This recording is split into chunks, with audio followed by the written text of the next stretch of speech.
Call meeting to order. Do a roll call. District 1, Ken. Present. District 2, Present. District 3 is Aaron. I'm present. District 4, Bob, I'm here, and District 5, Lee. Present. Okay, everybody's here. Perfect. Okay, do we have anybody that wants to do 3 minutes on public speaking? Okay, we have Adrian signed up. Is there anyone else that would like to speak for 3 minutes before we get going? Okay, so we just have Adrian. Are we a part of the Idaho Library Association? Not currently. Okay. Do we have any plans to join the Idaho Library Association? Not currently. Perfect. Thank you. That's all I wanted to know. Because I just want to make you aware they are, per their bylaws, they're actually a part of almost like a umbrella spectrum of the American Library Association. So when you guys canceled the American Library Association this year, a lot of community members were very excited over that just because of the agenda that they're pushing, the culture clash. It's creating a lot of division and, you know, amongst the people. And so thank you for not joining either one of them. I appreciate it. Is that it? Yes, thank you. Thank you. Okay, next agenda item is the approval of the minutes from August 17th, 2023. Approve the agenda. Pardon? You gonna approve the agenda? Oh, well, we don't have to do that unless he said unless you're gonna Change it. Yeah. So do we have a motion on approval of the minutes from August 17th? Make a motion to approve the minutes. I'll second the motion. Okay, the motion's been made for approval of the minutes from August 17th, 2023, and seconded. All in favor, say aye. Aye. Okay, opposed? None. Okay, new business. Discuss new county zone map, possibly vote to formally adopt new map. You want to take the lead on that, Lee? Yep. So I brought the map. This is the Boundary County Library School District Zone 101 map that they got through the State of Idaho committee that sets all this stuff up. They had a concern with the original map that was sent from the committee, just to remind you why we ended up here. And so then they petitioned to have this particular map accepted by the commission, and it was passed by that commission. And honestly, the county office called, and I was supposed to put this on last month's agenda, but I totally forgot. So it's on this month's agenda. And the idea is that because we are a 5-person board and the school district is a 5-person board, it's really efficient to have us have the same map that the school district has. So that's what we have in front of us, is the school district map, and there's a close-up here.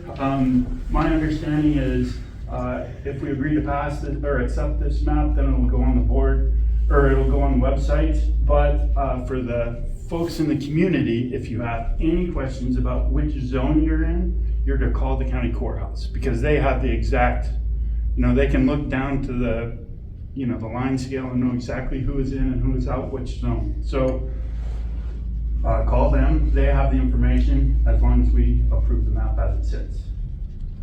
Okay. Question? Just a point for folks' information. The original board that was installed when the library district was formed made the decision that the library district trustees would be matched to the zones would be matched to the school district, because we had 5, they had 5.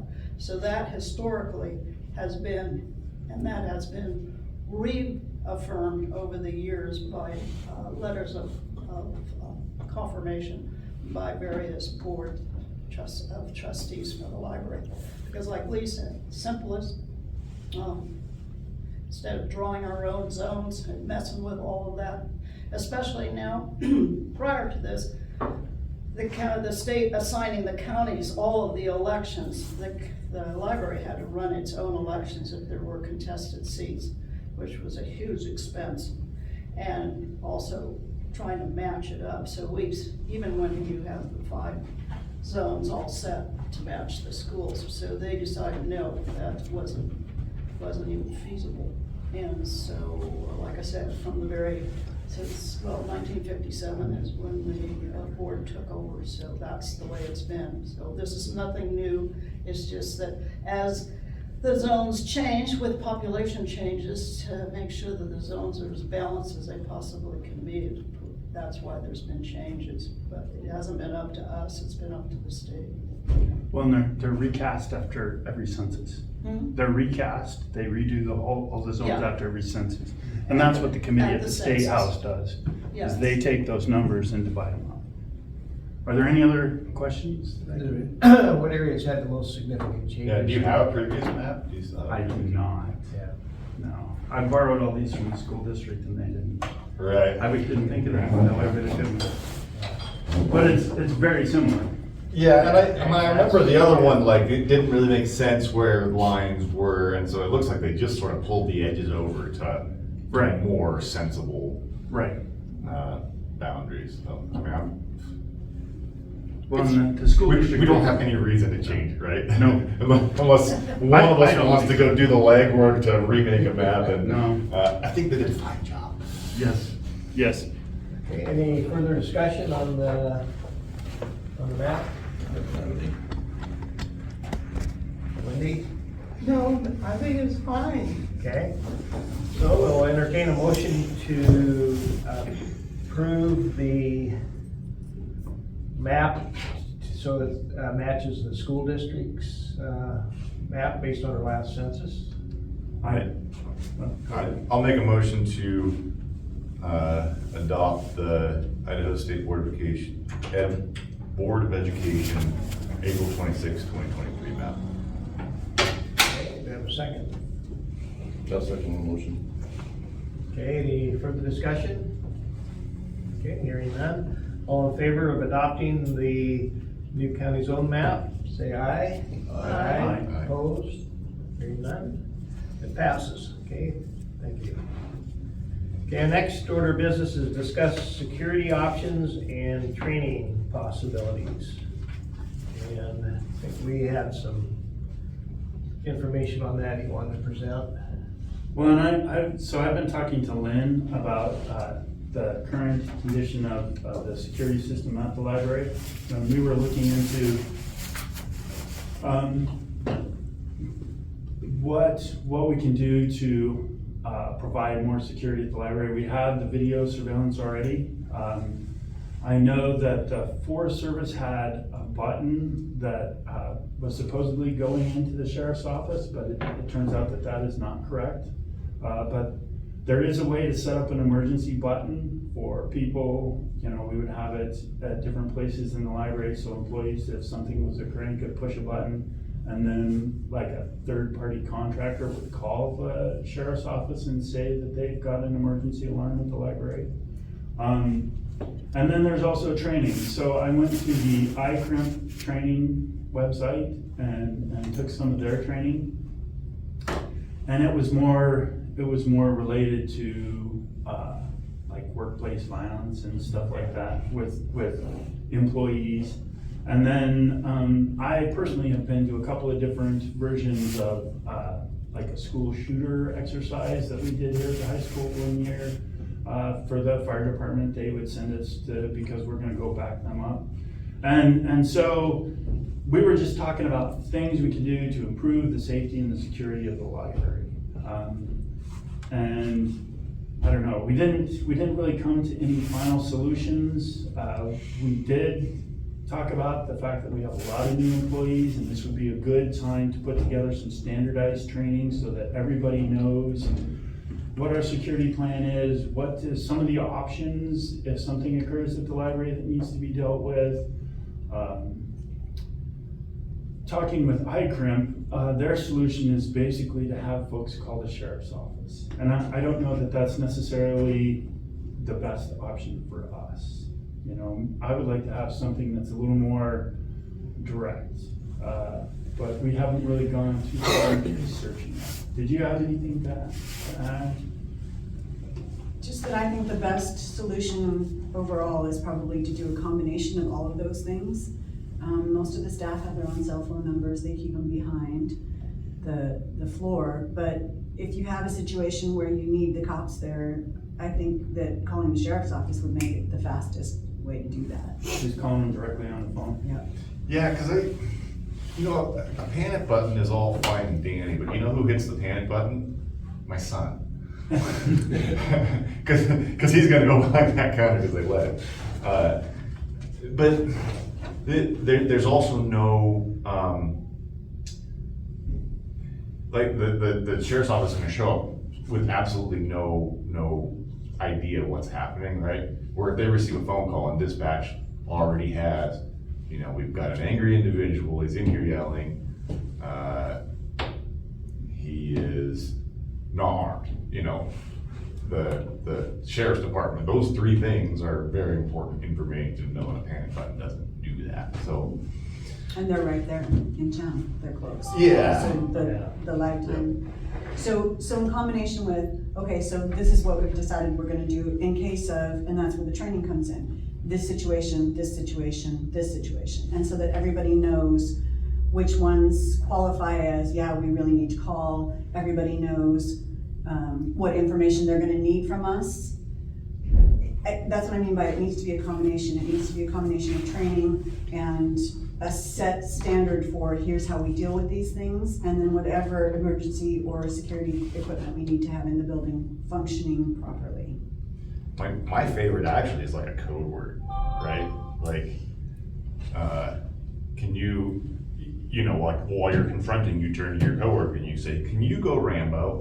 You know, and that's code word for it. And that's a good idea. All of that stuff is Right, preparation, you know, it's just right. knowing what to do. But yeah, I love the training idea. Do you do a staff meeting, like a monthly staff meeting? We haven't done it monthly, I've done one, Yeah. a couple months ago I did one. You might consider just having a regular monthly staff meeting and think of some kind of training that you'll put your If we do employees training, it through. would be specific, and we've done this in the past, we did it under Craig, we did it under Sandy a couple of times. We set aside a number of hours, we had the CPR folks come in and walk us through, which is another thing I'd really like to do with the new staff. Yeah. And you need to re-up it anyway, it's been a couple of years since the older staff has done it, so, yeah, that sort of thing, Aaron, I would do, like not as a staff meeting, but as specifically a training session focused on that. But that's what I'm saying, is that maybe we have a regular monthly training session, you know, you call it a To staff. go over that kind of stuff? Yeah, call it a staff After we initially meeting. set it up? Yeah. Yeah, but- sure, but, okay, yeah. you know, some sort Just of to keep us training. up on it. Or maybe different Some sort of- topic each month. Yeah, exactly, Yeah. exactly. I don't wanna pile more things on your plate, but Are you sure? if you make it a regular thing, then it's easier to plan for it, I guess. You know, if you make it kind of random thing, then you have to sort of wedge a space for it. So if you've made a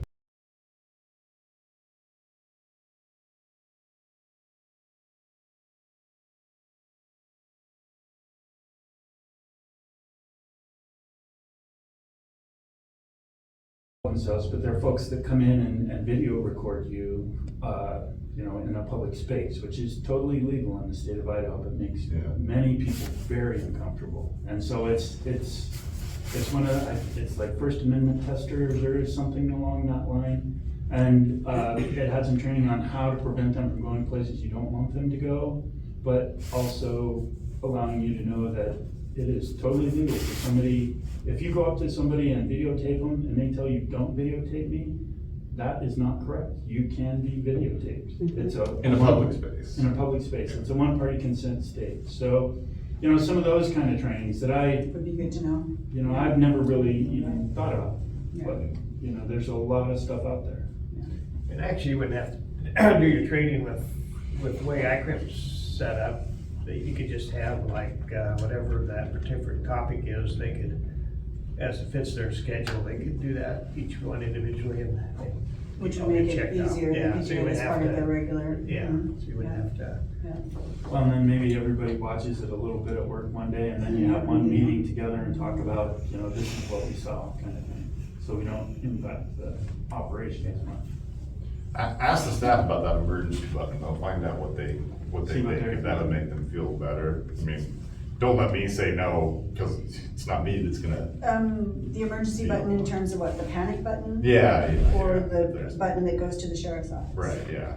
Well, and it's not Those are gonna two go to the different- sheriff's office, it's gonna have to go to a third-party contractor, and then it goes to the sheriff's office. So it'll be faster to call. For only $9.99 a month. Right, and there would be a monthly fee, it's not a cheap operation. It's not. Do you have any idea what the lag time is on that?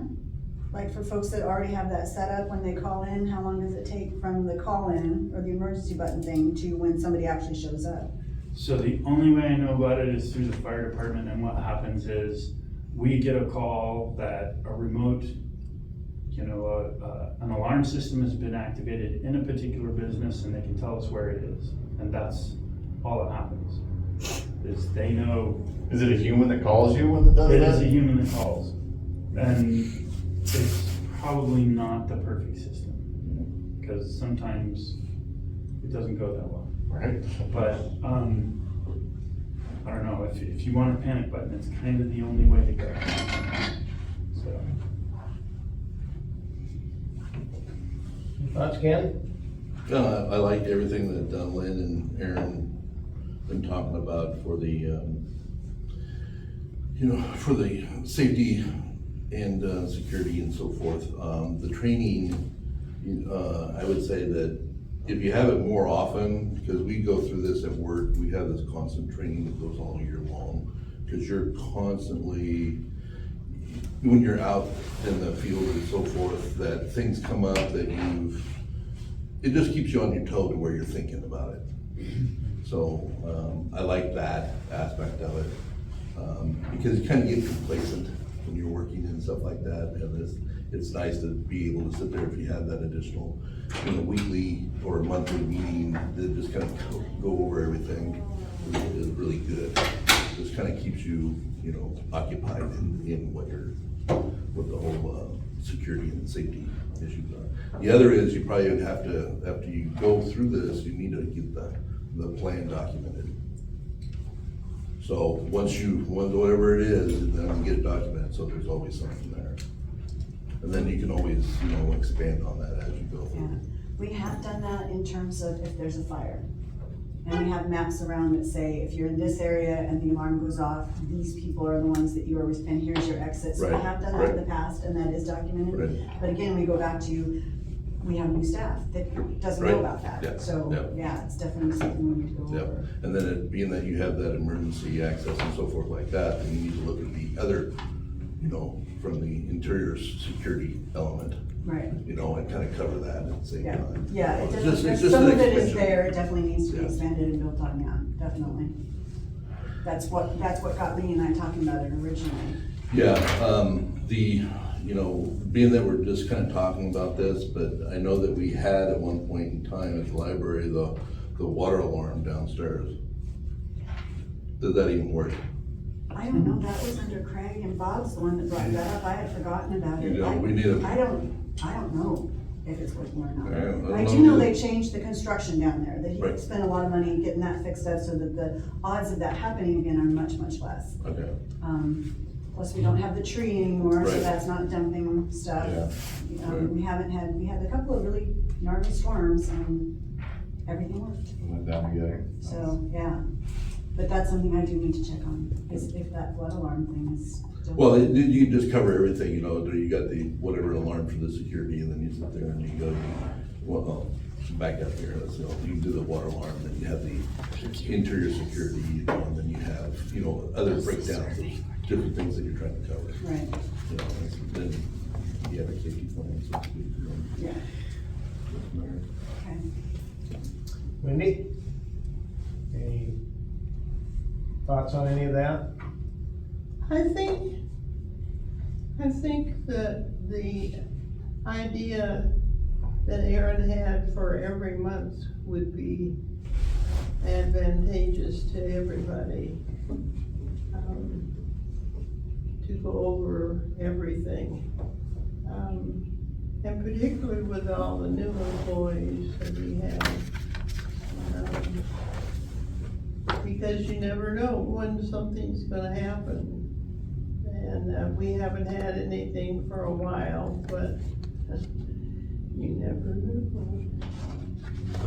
That's something else to, look at it, because you have upstairs and downstairs, you have two different levels. So we have more employees upstairs and downstairs, so that's another thing to look at, to where that button may come in play or something, so. The only thing about the button is that it takes a while to go from the button to the person who is answering that, to activate the sheriff or whomever. And the longer that it takes this process, it's not good. No, that's why I'm in favor of the easiest, quickest thing to do is pick up the phone and call the sheriff's office.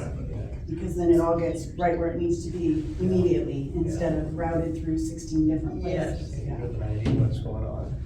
And we do have a system in place where we have, it's like a doorbell thing, upstairs and downstairs. So if you're downstairs and something comes up, you can ring that and it lets the upstairs people know that there's stuff going on downstairs that you need to pay attention to. It's just kind of an in-house buzzer. Yeah. Indeed, that is what it is, yeah. And that's been there for a number of years. That's as good as anything right there. But that goes back to training. Yep. Right. Everybody needs to know where it is and what it sounds like and how it works, so. As previous director, Sandra, do you have any Well, it's input? always been an issue, different things over the years. We've had the third-party thing.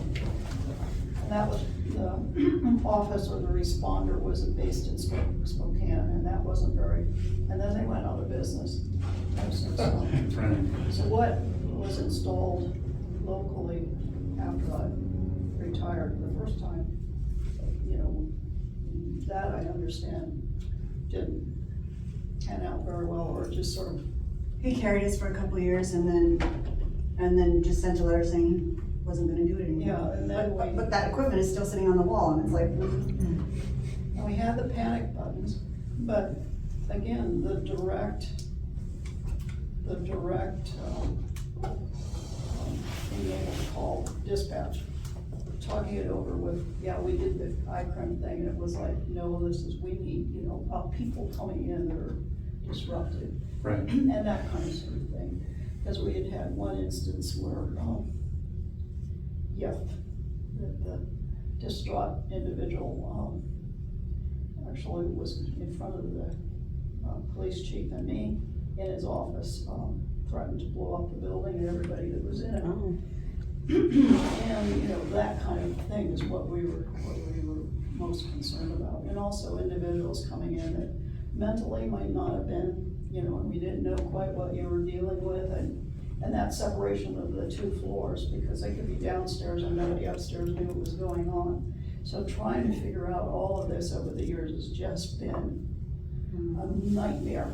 And they're just, and even again, having regular meetings, when you have a limited number of full-time people that are there every day, the part-time people have got to come in either on their off time or whatever, so balancing all of that out. And even the training is what we could find at the time was nowhere near matching what the needs are. But and Patrice would remember, and Lynn would too, if I think you were here, the man that came to the desk and was on the phone, Patrice, that one afternoon, and asked for his keys and his gun. And so at that time, our police response is the city. So when we'd already had this, and the chief at that time said, this is the number of dispatch, call that number first. And so we were alerted, I think several of us heard that phone call. And then the man went in the back of the building and ended up in a fist fight with another individual. And so we did call dispatch, and the police responded like lickety split. But the biggest problem that we had at that time was trying to get people to Get out of the way. get away from this situation. You know, it's like automobile accidents. Right. They all People have to show up come and they're all see. standing around staring at it, you know, so that kind of training for staff too, on how to get people out of the building and away from these sorts of things. I think an evacuation, like having an evacuation training is probably one of the most important. I do too. What their role is and, you know, who they're supposed to help, because your employees are gonna be in charge of everyone that's in that That's what I building. mean, having a doing it, clear right? understanding of what their Yeah, responsibility and the is. biggest concern, and I don't think it's changed, is being able to communicate between the two floors. Yeah. Because when you're downstairs, unless you're sitting in a certain position, like where my desk used to be in that corner, you can't hear what's going on upstairs, except footsteps and everything. And downstairs, it's like two separate worlds. And, Maybe an intercom would be useful. Have you had a discussion with the sheriff and the city? Have we had a discussion? I haven't. Yeah, that might be something. In terms of what, them What giving me you're some just talking ideas about. that, Yeah, of things that would be effective that they know about? Yeah. That's a really good idea. I would suggest that too, and I was thinking of that too, because, well, Brian Zimmerman was really good, the former chief, Albert Alonso was really good, and Dave Kramer too, for the city police too. They all understood the library situation. And there's new stuff out there. That's a Everybody really has good cell idea. phones. I mean, you can send alerts up from upstairs to downstairs with people, if they're carrying their phones. You know, we didn't have that option before, so it's better, but then you've got, you know, New people. coming into the library all the time these days, and have been for quite some time, well, before I left and stuff, they're carrying weapons and everything, so. It'd probably be good to have training on, how to deal with confrontation type things, how to de-escalate. Yeah, there are, Situation. there are classes online on stuff like that, but then you also have the police that would have a lot of that Exactly, sure. connection to some of that training and so forth. Well, and I asked Skycom that very question. They had de-escalation training, and they said they do not do it. What they recommend is that employees of the library call the police. They don't recommend confrontation, they don't recommend de-escalation. Well, I mean, that's the same thing, I mean, you don't, the harassment and all that other stuff, they don't want you to come, Right. head on, so. That's But it's being aware That's about of- as far as I got. It's aware of the situation, you know, identifying it. Yeah. and so Right. forth. Yeah. But the balance is, your staff is the person who stands between whoever is harassing and everybody else in the Correct, building. Yeah. correct. So your staff can't just go, oh, I'm not supposed to talk to you. Right, yeah. They can't do that. I'm gonna- They need to have some idea Right. of What to look for and how to react to Yep. different clues. So that's why when we were talking about it, it's like, we need to do something. We need to have Right. better training if nothing else. Yeah, I'm okay with adding paid hours to people's schedules in order to get them trained once a month, you know? Well, and it seems like it's a really good time to start with a new group of Yeah. folks, or a largely new group of folks. You know, get them 'Cause that's all important. kind of on the same, I agree. Just to give you an idea, just in our company, every year, you have to go through like 5 different programs that you gotta sit there and check off. So it's like, you just need to figure out what are those, and then just get all the employees to go through it. And all they do is they take a little quiz at the end. It's a rereading everything and just take a little But it quiz. layers it in your mind. Correct. So that when it Correct. happens, you're prepared instead of being like, oh, I know I'm supposed to do something. Yeah. What do I Don't do here? worry. They even Yeah. cover driving, you know, company vehicles, you know, so you're just aware that. Right. Bob, two things. Number one is, can you guys consider adding to your training about putting up pictures of sex offenders that are registered, and if they're down in the children's section, call the police to trespass them? Because legally, they're not supposed to be in an area like that. I think our library staff knows basically. Okay, because we're up to like 32 sex offenders, and a year ago we were at 21. The other thing is, I want to let you know those First Amendment auditors that you were talking about, they come from out of town, and they will come and audit you guys. And they'll literally, I've watched a couple of videos. I watched one where they went to a library and they were harassing the librarians. They'll test you. They'll literally get in your face, test you, really try to make you lose your temper. So I highly recommend training on how to deal with those kind of people. Yeah. Okay, so any further discussion from the board on it?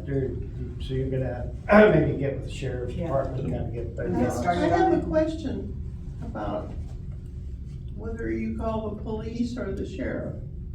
Call dispatch and he decided. In the past, the number has been the sheriff's office.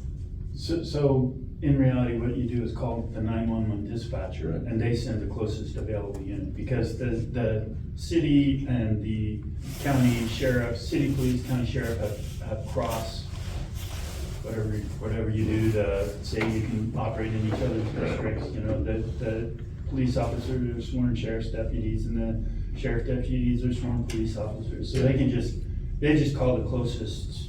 Whoever's You know, They available. share, basically. they share It's an MOU. jurisdiction. They're 2 blocks away, just different. It's an MOU, memorandum of understanding. We have a question from the, All right, go ahead. Possibly not considering this panic button thing, just have it ring in the building nice and loud and everybody knows That's it's time good. to get out of the building. If you have a problem person, you might just flushing them right out with everybody else. At least it would disorientate it.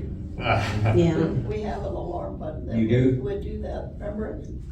that would be good. None of us will ever forget the sound of that alarm button. We tested it once and wow. Active shooter, don't push the alarm button. but to me, it's something that we need to discuss and move forward on, so people feel safe at work. Yeah. You know, to me, that's the goal. Yeah. Is you may not be prepared for every eventuality, but at least if you've thought about it and you have some idea what to do, that's better than just being caught flat-footed. Yeah. Mhm. Yep, so. Okay, move on to the director's report. Okay, I don't have a whole lot of statistics for you this time. I will say that we average 350 patrons a day, so that's still rolling good. We had 40 plus people show up for the summer reading finale. We had almost 25,000 chapters read for the summer reading. So we had huge participation this year, which was great. And during that time, we did a lot of, I say we, but really it was Terry and Peggy did a lot of really great fun. They did tie-dye in the park, and a lot of people showed up for that, and lots of really fun things. And we had Dave the Magic Man in the core, which everybody loves. He's very, very good. So, numbers wise, we're doing really, really well. We haven't had science programs this month because Amy's on vacation. Julie's continuing to check out grants, bring some money in. We finished up the Lego robotics program very strongly and really well. Got some kids their prizes. We gave $1,000 to the high school robotics team, which was part of the grant and part of our agreement with them because they supported us and sent us people to help. And then we had a little bit of money left over in that grant, and the conditions were that we had to spend it by a certain date, so we bought a little kitchen. We bought STEM stuff, is what we bought. We bought a little kitchen for downstairs, there's a little train set we bought, and then we bought like 6 boxes of toys that are specifically STEM toys, which are already down there and the kids are already playing with. So that girl has just done amazing things for the library and brought in a lot of people and a lot of new stuff, so really great, yeah. And the rest of our staff is doing fantastic work, all of them. I'm really, really proud of them. And they're meshing very beautifully, which I'm also really proud of. The new genre that we've been working on, we're still making progress on that. It's a lot of conversation, it's a lot of, what do you want to do about this and that and the other. We decided to call it Recent Adult Plus. Okay. Because we were looking for something that would be an easy call number for our cataloging purposes. And we couldn't call it New Adult because we already have New Adult books. Those are our Blue Dot books. Okay. And we added the plus because we want not just people in that age range, but everybody to feel like these books are for everybody. Right. I don't know if you guys are aware, but a lot of times I have to say to people, well, we have that book in large print, and they go, oh, well, that's for large print people. It's like, no, It's for everybody. Help yourself to all the books in the building. Right. So that's what we were trying to cover is, it's not only for these people, but for everybody. So we're working on getting the labels for that so that we can start cataloging for that. We do have some books that we think would be good for that section. And some of the books that came in for Battle of the Books, which is another Julie grant and Julie project, some of them are YAs, and I had her look at various different places before we cataloged them to make sure that everything was good with them. So we are starting that process too. Cool. With new books that come in, before we put them out, we're making sure that they belong in which place they belong into. So, just to let you know, we are actively working on Do you have a location for that? it. I do. That was one of the first things I did. That was the Okay. easiest part of it. Right. Oh, it's clear. Clear this out. Right. And I said to, we need this space cleared, and it was done in like 15 minutes. Right, So yeah. it's not huge at this point, but it is front and center, so it's gonna be visible to everybody who walks in the building. Okay. So that'll be nice. Cool. Any other board I members have a have any question about questions? the Fab Lab. Okay. Tell me about, what are the plans for it? The way it's operating right now is a little bit different from how we've done it in the past. Once we got up and running again, since it's mostly Amy doing all of the teaching and training and meeting with people, we have a list of people who are interested. And when we look at the monthly schedule for how much staff there is and what other programs are going on, she will set aside certain hours on certain days that she can do a Fab Lab, and she will go down that list and call people. I have this time available, do you wanna come in and learn how to do whatever you're interested in? So that's how we're getting people in the building doing that. She is gonna start training, and she has a little bit, start training Julie for, to be her backup on that, so that it's not just Amy doing all of it. The response has been amazing. Every time she calls, sooner or later, somebody says, yes, I wanna do that. It's very busy down there again. But it's nice because doing it that way, it fits into our daily flow, rather than us having to adjust to one less person on the floor for however long it takes. Yeah. So the way we're doing it now, and it was a process. From the start of building the whole thing, getting it promoted, and then figuring out how does this work best with the whole functioning of the rest of the library. And so far, this seems to be most effective for everybody.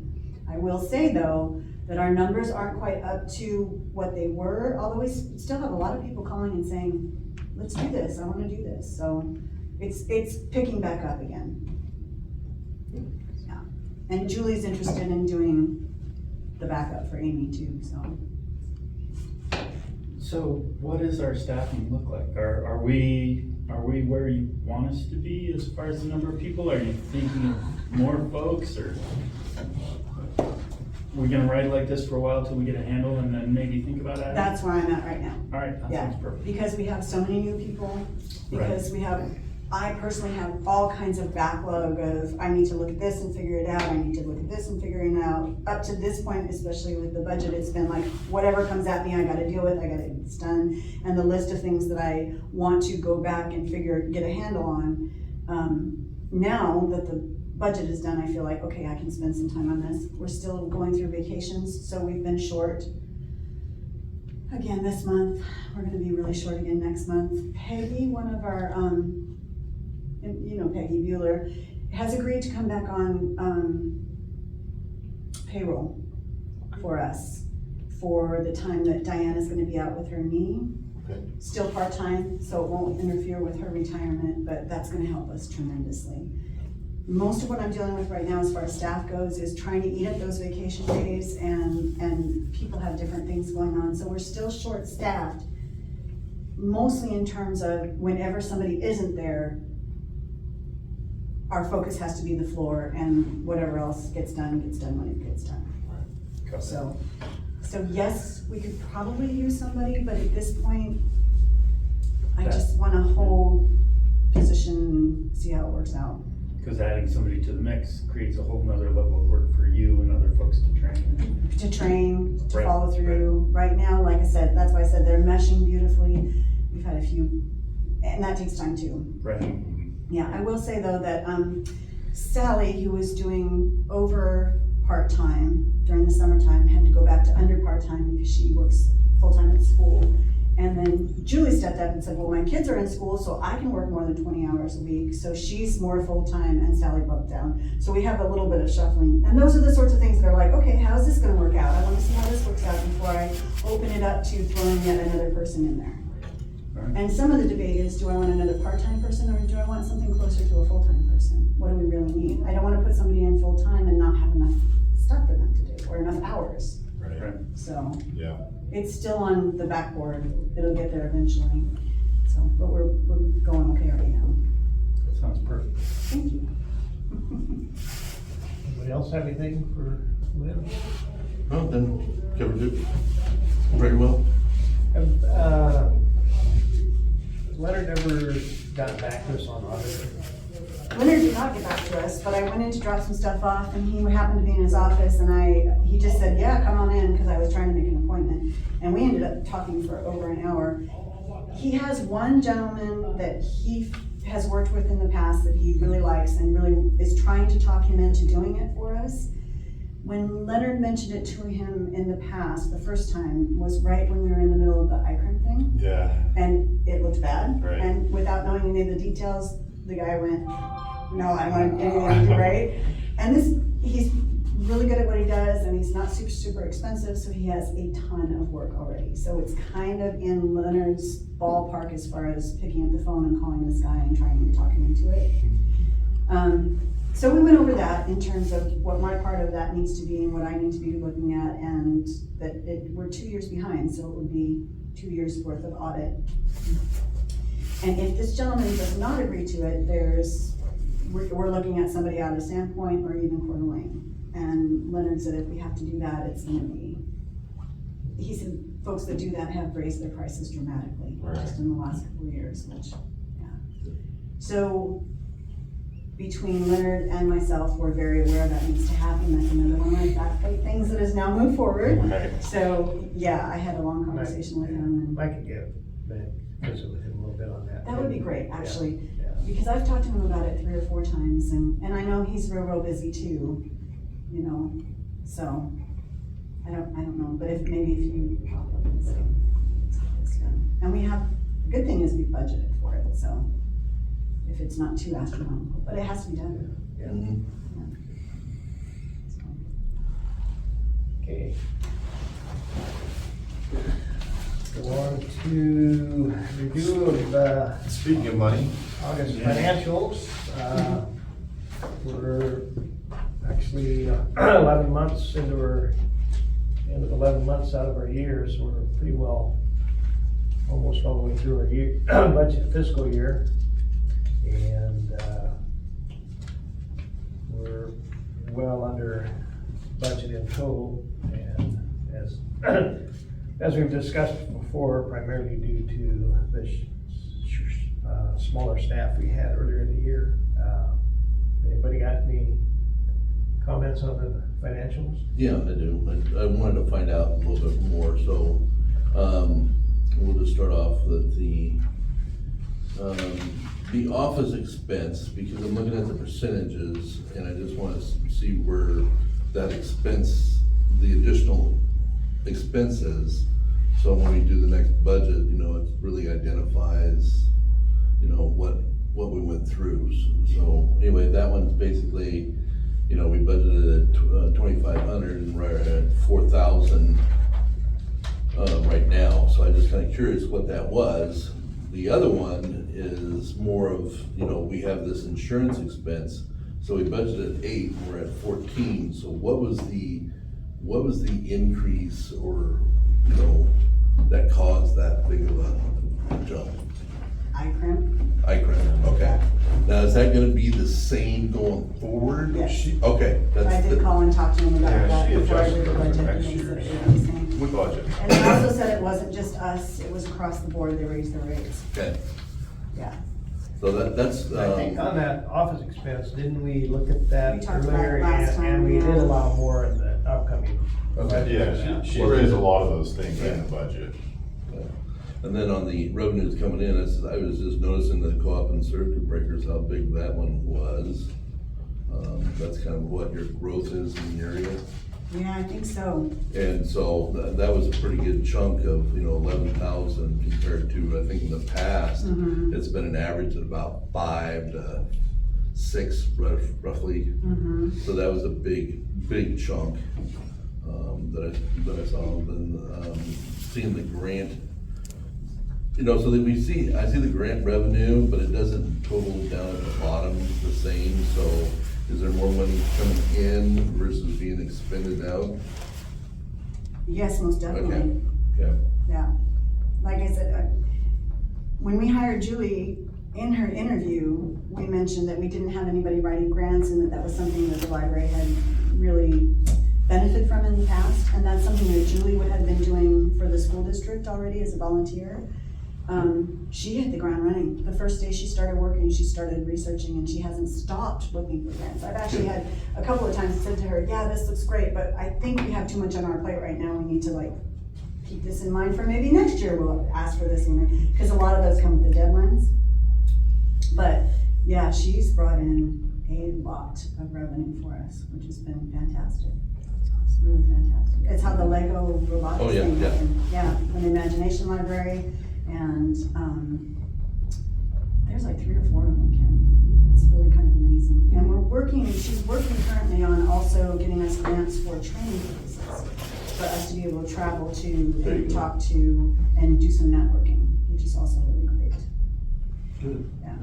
The second imagination book was a Jan Brett book. Oh, was it? Yeah, Oh, Jan Brett. I love that Goldilocks stuff. and Compare. Sweet. Yeah, that stuff's great. Yeah.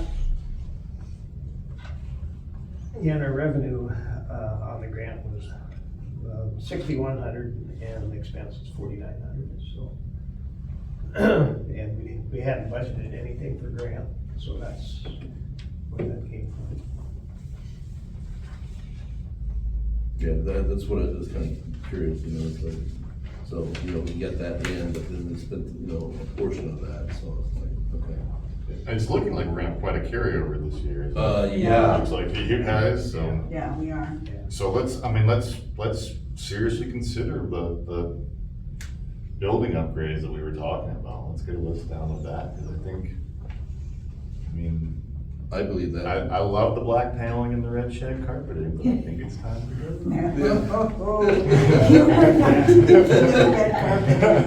We've done our budget for next year. I know, Yeah, so yeah. that's what I'm saying, Yeah, is yeah, that, yeah. but we're gonna be sitting on enough of a nest egg that, Well, they can do the. it doesn't do our patrons any good sitting on it. No. A good chunk of that could sit there and go for the, the entry, Yeah. for one. No, I'm looking all over. And we've got some of that in this year's budget. Yeah. Get back to our elevator. Against the red shag carpet though, I have and I like it. You like it? You like it in your We office. love it, not just me, the whole office. Leave loves the that office red alone, carpet. it's off We limits. love that red carpet. I just wanna It's take it different. so I can put it as the floor in my Oh, no, you. my don't. giant Red Spitfire carpet. from the sixties.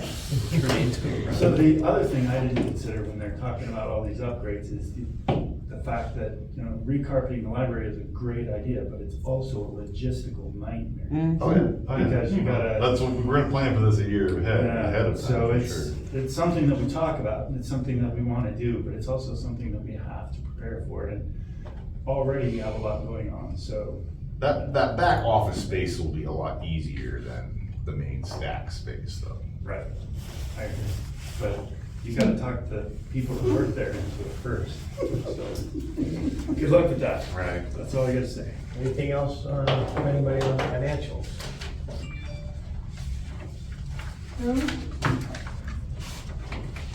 Here? No, Okay. I said too much already. Okay, well, that's the end of our agenda items. We'll take a motion for adjournment. I'll make a motion to adjourn. Do we have a second? I'd second. Okay, motion's been made and seconded for adjournment. All in favor, say aye. Aye. Okay, we're adjourned. We're not doing-